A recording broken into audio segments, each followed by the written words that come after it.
జనసేన అధ్యక్షులు పవన్ కళ్యాణ్ గారు పోటీ చేయడం జరిగింది. ఇక్కడ కానీ పొరపాటున మన కార్యకర్తలు కానీ వర్మ గారు కానీ వేరే ఉద్దేశంతో ఉంటే అది మొత్తం రాష్ట్రం అంతా కూడా వేరే విధంగా సందేశం వెళ్ళి పొద్దుకే ఇబ్బంది పడే పరిణామాలు వచ్చినాయి.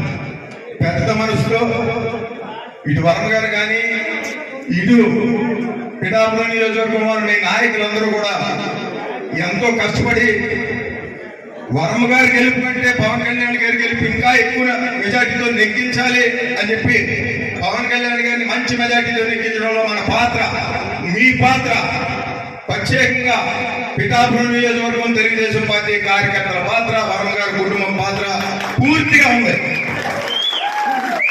నాకు ఇది చెప్పొచ్చో లేదో తెలియదు కానీ అధ్యక్షుల వారు ఇక్కడ ఉన్నారు.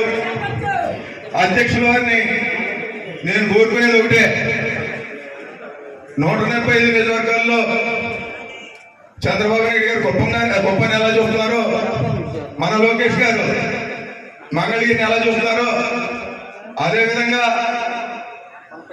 పిఠాపురం నియోజకవర్గాన్ని కూడా ప్రత్యేక పరిస్థితుల్లో ప్రత్యేక దృష్టితో ఇక్కడ నాయకుల్ని, ఇక్కడ కార్యకర్తలని, వర్మ గారిని మీ పార్టీ తరఫున, మన పార్టీ తరఫున ఇక్కడ ఉన్న మన అధ్యక్షుల వారిని ఒక తీర్మానం చేసి, నేనైతే అక్కడైతే నేను చెప్పలేను, జిల్లా పార్టీ అధ్యక్షులుగా ఈయన ఇక్కడే మీ ఎదుర్కొన్నానే కోరుకుంటున్నాను.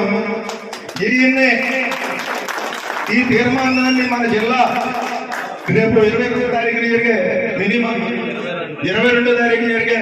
మహానాడులో ఈ తీర్మానాన్ని ప్రవేశపెట్టి పిఠాపురం కాన్స్టిట్యున్సీని మన తెలుగుదేశం పార్టీ కార్యకర్తలని, వర్మ గారిని ప్రత్యేక స్థానంలో చూడవలసిందిగా ఒక తీర్మానం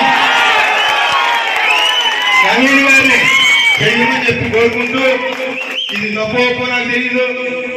అప్పుడు గారు విజయ్ కుమార్ గారు వారు ఇక్కడ ఎలక్షన్ అంతా మొత్తం చూశారు. మన తెలుగుదేశం పార్టీ కార్యకర్తలు అయితేనేంటి, వర్మ గారు అయితేనేంటి, వర్మ గారి కుటుంబం అయితేనేంటి, ఏ విధంగా పనిచేశారో ఆయన పూర్తిగా గమనించారు. ఇందాక ఆ విషయం కూడా చెప్పారు.